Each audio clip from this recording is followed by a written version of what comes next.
My heels echoed across the polished marble floor of the manor's hallway, familiar and cold, like every conversation I'd ever had with my parents. I hadn't planned on attending the dinner tonight, but when I heard what they had in store, for me, I couldn't stay away. The timing had to be perfect. "Leona, over here." My cousin Lily waved me toward the drawing room, her voice a practiced blend of high society sweetness and passive aggression. Her dress glittered under the chandelier, as if this evening was meant to crown her the queen of something.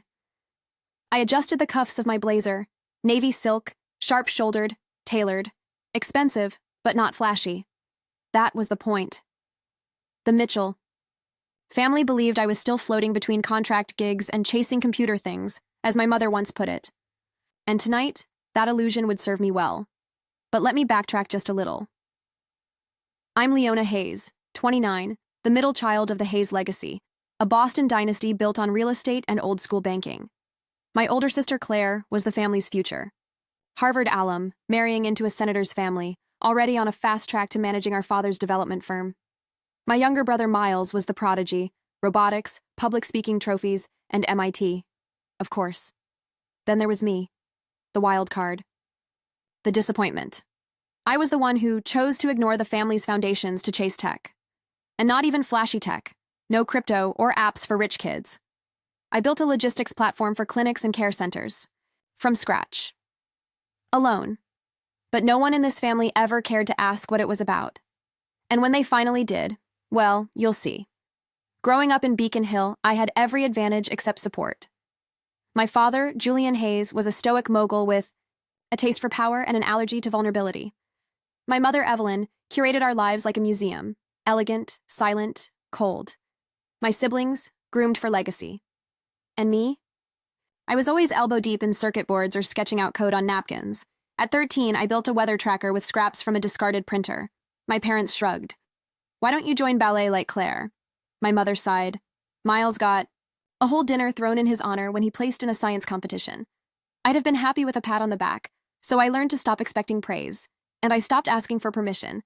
I went to Carnegie Mellon instead of Columbia. I interned at startups, worked late, and kept moving. I built Blueprint Care after watching my aunt, a nurse in rural Vermont, lose her job when her clinic closed for lack of funding and logistical support. I saw the broken back end of small healthcare, delayed shipments, misfiled data, patients, waiting weeks for supplies that should have taken days, so I built a tool that could fix it. At first, it was just me. A rented studio, 2 laptops, and an overdraft account. Later, it was a seed round and 4 staffers working nights in a rented workspace above a laundromat. No sleep, no weekends, just raw, burning purpose. When we got our first real contract, an integrated care facility in Illinois, I didn't tell my family. I knew they wouldn't understand. And now? 3 years later, we were days away from announcing our acquisition.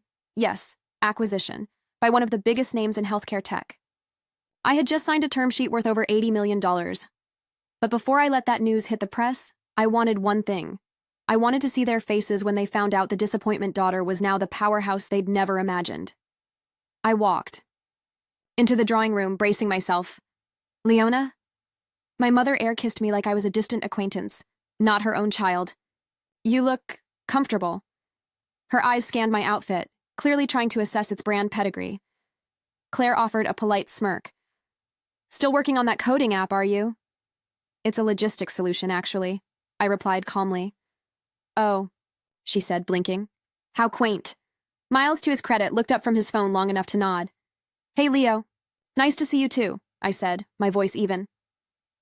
Dinner was called, and we moved to the dining room, opulent, intimidating, with its gold-trimmed edges and oil paintings of ancestors no one remembered. The seating was predictable. Father at the head, mother to his right, Claire and her fiancé Richard next, Miles across, and me at the far end, next to the unused chair once reserved for guests. "Before we begin," my father announced, standing with a wine glass raised, "I want to acknowledge the bright futures ahead. Claire and Richard, your upcoming wedding is a strategic alliance I'm proud to support." I nearly snorted at strategic alliance, but held my tongue. "And Miles, we've arranged an advanced research grant through our family foundation. You'll be working with the MIT AI group this summer." A round of smiles. Applause. "And Leona," my mother said, voice sugary, "your independence is Admirable. Still pursuing your entrepreneurial dream, yes? I nodded once. I am. Wonderful, she said with finality. No questions, no curiosity, just a period. But that was fine. They'd be curious soon enough. What I hadn't expected, though, was the next line from my father. Now, as part of our long-term estate transition, we've made some decisions regarding the family assets. My stomach tightened. Claire and Richard will be the primary trustees of the Hayes Holdings assets and properties. Miles will take over the family foundation in a few years. And you, Leona? He turned to me, his voice slipping into its clinical banker tone. You'll be receiving a one-time disbursement. Modest, but sufficient. We believe it's more appropriate given your non-traditional path. I blinked. You're cutting me out, I said evenly. Not cutting out, my mother jumped in. Just adjusting based on contribution. You've chosen a life outside of the legacy, and that's okay, but the resources must align with family strategy. I looked down the table. Claire looked smug. Miles looked uncomfortable. Richard looked amused. They thought they were writing me off. They had no idea they were giving me the setup of a lifetime. Before anyone could speak again, my phone buzzed on the table. I knew that buzz. It was my co-founder, Aria, with our code word for final confirmation, Blueprint Go. The deal had closed. I stood up slowly, heart steady, voice sharp. I think it's time I adjusted you to my strategy too. The room went quiet. Hey everyone, Leona here. This is probably the most important story I've ever made, and definitely the most personal. If you've ever been dismissed by your own family, if you've ever had your dreams reduced to a cute hobby, if you've ever sat at a dinner table being treated like background noise while your siblings were celebrated, you might relate to this, and if you do, please hit that like button so this reaches more people who need to hear it. Drop a comment below if your story's anything like mine. I'd love to read it. And don't forget to subscribe, because this journey is far from over. I'll be sharing everything. Let's dive into the story now. My father tilted his head slightly. Pardon? I lifted my phone slowly, tapping the screen. I didn't want to be rude and take a call during dinner, but since you've finalized your legacy planning, I suppose I should finalize mine too. I turned the screen toward them. The call had ended. The message was displayed clearly. Blueprint Go confirmed. $84 million valuation. Contract signed. It was as if someone had dropped a glass in slow motion. Claire's eyes darted between the screen and my face. My mother's wine glass hovered midair. My father's jaw stiffened, his analytical brain scrambling. To interpret the numbers. I'm sorry, he said after a beat. What am I looking at? You're looking, I said evenly, at the closing confirmation for the acquisition of my company, Blueprint Care. We've just been acquired for $84 million by Zyrtec Health Solutions. Miles let out a quiet, whoa, before Claire elbowed him. I own 76% of it, I continued, my voice even, cold, calm. You do the math. I sat back down, letting the information swirl through the tension hanging thick over the mahogany table. Wait, Richard finally spoke. That's real? Oh, it's very real, I replied, my tone as casual as theirs had been earlier when they decided to cut me out. I wanted to tell you all myself before the press release drops tomorrow. Forbes is doing a feature. I believe the headline is, Boston's Quiet Tech Queen. Claire scoffed, her composure cracking. Why would they write about a logistics tool? It's not even a consumer app. Because it's saving clinics thousands in overhead and delivering critical supplies faster than ever before. Because it's transforming care access in underserved communities. And because it's about to scale globally. My father leaned back in his chair, blinking as if someone had slapped him. But we never bothered to ask, I finished for him. You never asked what I built. You were too busy waiting for me to fail. Evelyn finally found her voice. Leona, dear, this is wonderful. We're just a little surprised. We didn't realize you were working on something this significant. I met her eyes directly. No, you realized. You just didn't care unless it matched your definition of success. Julian clasped his hands.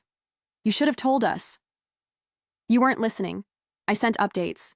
I mentioned the pilot with that care network in Vermont. You said it sounded like a hobby. Miles, ever the peacekeeper, cleared his throat. This is amazing, Leo. Seriously, why didn't you tell me? I softened slightly. Because you were in Singapore last year and missed my demo at the Boston Health Expo. And because the last time I talked about a prototype, Claire told me to consider getting a real job. Claire rolled her eyes. That was before I knew it was real. I mean, $84 million? She gave a laugh that didn't reach her eyes. What's your next move? Buy a condo? Retire? I leaned forward. Actually, I'm launching a foundation, the Blueprint Foundation. We're starting with a $10 million fund to support women in healthcare logistics and tech. First grants roll out next spring. My mother blinked. A foundation? Nodded. Yes, legacy work. You know, the kind of thing that aligns with family values. Julian frowned. This deal, does it include equity in Zyrtec? Sure does, I said. Convertible stock, and a 3-year seat on their strategy board. He muttered something under his breath, something about incredible. And, no, I added sharply. Before you ask, I don't need family lawyers, or your finance team, or Hayes Holdings involved. This was handled by professionals, people who've believed in me since day one. Claire's smile turned syrupy. Well, maybe now that you're, more visible, we can collaborate. Richard's firm has healthcare clients. Maybe there's... No, she blinked. What? No collaborations, no partnerships, no spin-offs or press conferences. No favors. I set my wine down. I spent 4 years building something meaningful while being treated like a disappointment. I'm not offering tickets to the front row now. Julian tapped the table once. Leona, you've made your point. But let's not turn this into resentment. We are still your family. I met his gaze without blinking. Exactly. Which is why I didn't say any of this during the press briefings, because I still believed, somehow, that maybe you'd finally see me. Not the title, not the valuation. Me. He looked away. Evelyn opened her mouth, then shut it again. The silence held as tightly as the tension. Finally, Miles spoke up again. You've got a point, he said. We didn't ask, we didn't see it, but I do now, and I think what you're doing is badass. I gave him a genuine smile. Thanks, Miles. That was the only real response I needed tonight. The rest was just noise. Anyway, I said, standing and placing my napkin on the table. I have a meeting with our legal team first thing tomorrow. We're closing due diligence for international rollout. I'm flying to Geneva next week. Julian stood as well. Leona? No hard feelings, I cut in. But just to be clear, I'm not interested in rejoining the family legacy. I turned to Evelyn. And next time you tell someone I'm still doing computer stuff, maybe just call it what it is. Leadership. Without waiting for their reply, I walked out of that dining room for the last time as the overlooked middle child. I stepped into the night air, cold and sharp, and smiled. This was the beginning. The car ride from the estate to my loft in Seaport was quiet. I stared out the window, letting the city lights blur into a soft mosaic. The weight of years of silence had finally lifted, but it left behind a strange hollowness, too. My phone vibrated in my lap, and I glanced down. Aria. We did it, Leo. You did it. The world's going to know your name tomorrow. I allowed myself a real smile. My loft was peaceful as ever. Exposed brick walls, high ceilings, sleek shelves filled with books and little artifacts I'd collected on this journey. Engineering textbooks, a cracked prototype of our earliest tracking beacon, a framed napkin with my first blueprint care, wireframe sketch, proof that dreams can start with coffee stains and stubbornness. I kicked off my shoes, poured myself a glass of wine, and walked to the floor-to-ceiling window that overlooked Boston Harbor. That's when I opened my laptop, took a deep breath, and clicked record. Hey everyone, Leona here. Please hit that like button so this reaches more people who need to hear it. Drop a comment below if your story is anything like mine. I'd love to read it. And don't forget to subscribe, because this journey is far from over. I'll be sharing everything from how I built a startup solo, to what it really takes, to succeed when no one believes in you. Here's what just happened. Tonight my parents tried to disinherit me. Minutes later, my phone rang. $84 million. That's the value of the company they thought wasn't real. That they never once asked about. But I'm not bitter. I'm focused. And now I'm sharing my story because maybe you're out there feeling exactly like I did. Overlooked, underestimated, tired, but determined. This is for you. I ended the hire. Video, tears brimming, but not the sad kind, the cleansing kind. I uploaded it to my personal channel. It wasn't just a flex. It was a message to every girl in tech who ever had to prove herself twice as hard and got half the recognition. I fell asleep that night still in my work clothes, phone buzzing with alerts. By morning, the video had 38,000 views. By lunch, over 140,000. Comments flooded in. This Every word of this. You just gave me the courage to apply for funding for my health tech idea. Subscribed. Please never stop telling these stories. I'm crying. This was my Thanksgiving dinner last year. I hadn't expected that kind of response, but I should have known. This wasn't just my story. This was every underdog's anthem. 2 days later, I was in a glass-walled conference room on the 11th floor of Zyrtec's corporate tower, signing the final paperwork. Arya sat beside me in a deep emerald blouse, her hair pulled into a clean bun, and a smile on her face that made her look like a proud sister. "We should get drinks tonight," she said once the last page was initialed. I nodded. "You pick. The place? You're the millionaire now?" I grinned. "I'll drive," she laughed. "In the Civic? In the Model S?" I was just waiting for the right moment to take the tarp off. We celebrated at a rooftop bar overlooking the city. Zyrtec's board members stopped by our table to offer congratulations. One of the partners, a calm but sharp woman named Dr. Kamala DeLeon, took me aside. "Leona," she said, "I read your story in Forbes. What you built, it's going to ripple for decades. But that video, that was power. Keep using your voice." I hadn't realized the board had seen the video. The thought made me a little nervous. "Did it seem unprofessional?" I asked. She smiled. "It was revolutionary." And then right there, she invited me to keynote at the Global Women in Tech Leadership Summit in Berlin. I froze. Me? You, the girl who coded supply chains into a lifesaver while eating ramen on her apartment floor. Berlin. Keynote. I nodded slowly. Yes, I'd love to. On the ride home, Arya leaned back in her seat, looking up at the city skyline. "You've changed," she said softly. "I have? You've stopped shrinking. You're taking up space now. You deserve to." I looked out at the lights blinking over the harbor. "Then I think it's time to make room for others too." Within a week, I launched the Blueprint Foundation's EAL. First initiative, a fellowship for young women building solutions for underserved communities in healthcare. Applications flooded in faster than we expected. Stories came from Detroit, Nairobi, Mumbai, Appalachia.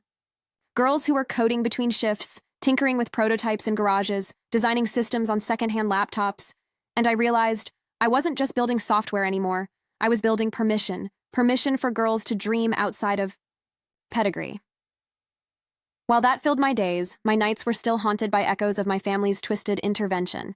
So when Julian called 2 weeks after the acquisition announcement, I didn't pick up. I let it ring. Twice. On the third call, I answered. "Leona," he said. His voice was composed, calculated. I wanted to talk. Just us. I let silence hang long enough to make him uncomfortable. "I'm listening." "I misjudged things," he said, choosing his words as if playing chess. "We did. Your mother and I." He continued. "You've built something truly remarkable." "I've reviewed your numbers. It's significant." "It always was," I replied. "You just never asked to see them." There was a pause. "I'd like to meet, discuss future alignment." "Alignment?" I scoffed. "What are we aligning? I'm not merging Blueprint into Hayes Holdings." "Dad." No, I didn't mean that. I meant family alignment, legacy." He cleared his throat. "There's an upcoming benefit at the Historical Society. Your name on the donation list would be valuable." "There it is," I cut. "In the pitch. You've barely said you're proud of me, and now I'm an asset again." He was quiet. Then carefully, "I am proud of you, Leona." It didn't land the way he thought it would. Not because it wasn't what I'd always wanted, but because it came too late, too calculated. "I'm not angry," I said. "But I'm not yours anymore, not in the way you want." "Family doesn't change," he said quickly. "Maybe not in blood," I replied, "but in trust, in support, in that it absolutely does." That night I didn't cry. I didn't rage. I filed the moment like a document. Date stamped, emotionally acknowledged, noted for future reference. The following weekend, I hosted Blueprint's first community event, a tech showcase in a refurbished high school gym where our first cohort of fellowship applicants demonstrated their ideas. A teen from Baltimore showed off a triage scheduling system for clinics using SMS. Another, a girl from Lagos, was piloting a drone-based medication delivery concept. My speech was simple. You don't need a trust fund or a surname that opens doors. What you need is grit, data, and a solution that matters. The rest, we'll figure it out together. I caught Arya watching me from the wings. She gave a small nod. That moment said more than applause ever could. That night, after the event, I checked my email. Subject: dinner next week? Just us. From Claire. I stared at it for 5 minutes before replying. Sure, 1 hour, no pitches. Just talk. The restaurant she picked was a sleek French fusion spot in Back Bay. I wore jeans and a fitted blazer.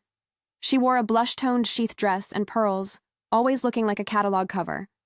When I arrived, she was already sipping sparkling water. You look confident, she said. I smirked. Is that a compliment or a diagnosis? She laughed. It's a compliment. Leona, I'm sorry. For how I treated you. I sat back, arms folded. That's new. She sighed. When we were kids, you were the weird one. You didn't care about debutante teas or social climbing. And that scared me. Because I didn't know how to be anything but that. I listened. I see now how brave you were. How ahead you were. And I'm not here to ask for donations or campaign help, or to introduce you to some eligible banker. That's refreshing. I just wanted to say, you made me rethink everything. I looked at her. Really looked. There was no performance in her eyes, just vulnerability. Maybe for the first time in her life. I appreciate that, I said, softly. Really. We sat in silence for a moment, sipping wine and acknowledging the chasm that had once separated us, and the cautious bridge forming now. When I got home, I recorded a new video for my growing audience. Someone apologized to me today. Someone who never thought they needed to, and it made me realize, healing isn't always loud. Sometimes it starts with a whispered truth. So if you're watching this and waiting for someone to acknowledge your worth, here's your reminder. Don't wait forever. But when they do, if it's real, listen, you're allowed to heal too. The comments flooded in again. That hit me so hard. I just sent this to my sister. You're not just a tech founder, you're a mirror for so many of us. The next day, I received an unexpected invitation. The Boston Chamber of Commerce wanted to honor me as Innovator of the Year. My acceptance speech would come in front of a room filled with the exact people who once whispered about the Hayes girl who went rogue. It was poetic. The Boston Chamber of Commerce event was held at the iconic Fairmont Copley Plaza. Chandeliers, velvet drapes, monogrammed silverware, and legacy dripping from every corner. The kind of place my parents had dragged us to for galas. Growing up, where I'd once been told to stop fidgeting and try to act like a Hayes. But this time, I wasn't there as anyone's daughter. I was there as the keynote honoree. The ballroom buzzed with conversation, business cards flicking, and camera flashes warming up. Arya stood beside me in a burgundy pantsuit, the perfect blend of poise and grit. Our whole original Blueprint team was seated at a reserved table, shining in their best outfits, wide-eyed but proud.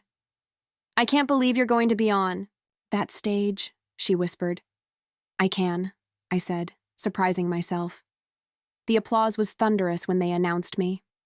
Ladies and gentlemen, this year's Innovator of the Year, Leona Hayes, founder of Blueprint Care, a company revolutionizing how medical support is delivered across the nation. I took the stage. The lights were bright, the podium cold under my fingers. When I was younger, I began, I thought legacy was about being seen, about fitting into a box labeled successful by people who already own the measuring tape. But legacy isn't about being seen. It's about seeing others, seeing the problem, building the fix, showing up when no one else does, murmurs of approval rippled through the audience. Blueprint Care started on a secondhand laptop in a studio apartment with heating issues and a mouse problem. But it began even earlier, in the silence of a dinner table where I realized no one would ask me what I was working on, so I decided to make something they couldn't ignore. Applause. Stronger now. And for those of you listening who've ever felt unseen, uninvited, or underestimated, I want to say this. The story you write for yourself will always matter more than the one they assumed about you. I ended the speech not with a flourish, but with a grounded smile. The room stood up for the standing ovation before I even walked off the stage, and when I looked out into the crowd, I saw him, Julian. My father stood near the back wall, alone. No mother beside him, no one from his world flanking his shoulders. He looked older in that moment, shoulders slightly stooped, eyes glassy with something between regret and awe. After the event, he approached. "I wasn't sure you'd want me here," he said. "I wasn't sure you'd come." He nodded once. "Your speech was extraordinary." "Thank you. I'm sorry." That caught me off guard. Not for its content, but for its sincerity. I should have seen you. All those years. I let the moment settle. I didn't rush to reply. "See you now," he said quietly. "Not for your valuation, but for your vision. You built something that matters. You changed lives." I looked at him. Really looked. The father who once told me coding was for people who couldn't lead. The man who had silently written me out of the will. He wasn't groveling. He wasn't performing. He was trying. I nodded slowly. "It's going to take time." He swallowed. "Time I hope I still have."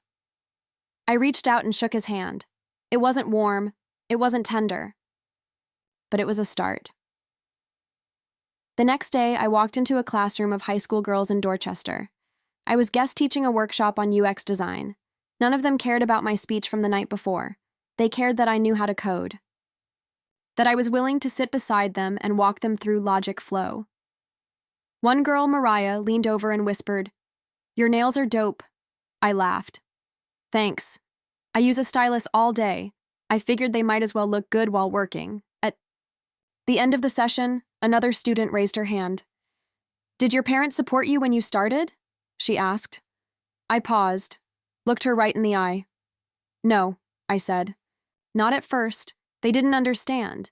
They weren't ready for who I was becoming." "So what did you do?" I stopped waiting. I started building. That night, I posted a short clip of that classroom moment with the caption, "You don't have to be understood to be valuable. You just have to begin." The video went viral, and then the emails started coming. From girls, from women, from parents who admitted they'd dismissed their daughter's talents, from teachers in rural towns asking if the Blueprint Fellowship would expand to their districts. We expanded. Rapidly. And that's when I got a call from the White House. Yes, the White House. They were assembling a special advisory council on health tech and equity. I was invited to serve. I said yes. Of course I said yes. But first, I called Aunt Elaine. She was my mother's estranged sister, the only relative who had ever sent me a birthday card with something other than a Bible verse. She answered on the eye. Second ring. "Leona, I got the invitation. Oh my God, I wanted you to be the first to know." She exhaled into the phone. "I told your mom once. You'd be the one. She didn't believe me." I smiled. "Maybe she does now." 3 weeks later, I stood in a sunlit room inside the Eisenhower Executive Office Building in Washington, D.C., reviewing agenda notes beside two of the nation's top public health experts. The seal on the folder in front of me read, Office of Science and Technology Policy. Just a few years ago, I would have panicked at the thought of walking into such a room. Now I walked in with purpose. The advisory meeting ran 2 hours. I spoke about system blind spots, tech scalability in rural areas, and how regulatory bottlenecks were breaking smaller clinics. When it was over, a deputy secretary pulled me aside. "You speak like someone who's been ignored long enough to learn how to command the room." "Exactly right," I said, shaking her hand. That evening, back in Boston, I hosted the Blueprint Care team for dinner. Not in a ballroom or a hotel, at my home. Yes, my home. I had just moved into a converted firehouse in the South End. High ceilings, brick and steel accents, open space for brainstorming, working, relaxing. It was a home built for building. As we passed plates of food and laughed about how far we'd come, Arya raised her glass. To the woman who taught us how to turn silence into strategy, rejection into rocket fuel, and ambition into action. The clinks of the glasses that followed were the sweetest sounds I'd ever heard. Later, I sat on my terrace under the stars, reading messages from Blueprint fellows across the country. One girl had just secured funding for a wearable glucose monitor she designed in her garage. Another had won a scholarship to Stanford. And then came a text from Claire. I finally left Richard. It was time. I want to find out who I am without the script. Also, I signed up for a Python course. Wish me luck. I sent back 3 words. I'm proud, sis. I never thought I'd say that, but she earned it. And then, to my surprise, I got a voicemail from my mother. Leona, I watched your speech, the one about writing your own story. I never understood what you were doing, and I think I didn't want to, but I'm trying now. I hope it's not too late. It wasn't an apology, but it was a beginning. I replied with a text. It's a long road, but if you're willing to walk it slowly, I won't shut the door. She replied with a heart emoji, which for Evelyn Hayes was a declaration of war-level vulnerability. As the night deepened, I opened my laptop and recorded one final message for the people who had walked this journey with me. You've made it this far in my story, and I want to say thank you. If you've ever felt like the odd one out, the misunderstood, the dismissed, you are not alone. But more importantly, you are not lost. You are becoming. So do me a favor. Like this video if you've ever built something no one believed in. Subscribe if you're building it now. And comment below. What's the story you're writing for yourself? Because the people who laugh at your blueprint today might one day beg to put their name on the building. I hit upload. As the story rendered, I looked out over the skyline and thought of that dinner, the one where they tried to cut me off, erase me from the family's future. And I smiled. Because sometimes the best revenge isn't revenge at all. It's relevance. It's independence. It's impact. It's becoming the blue.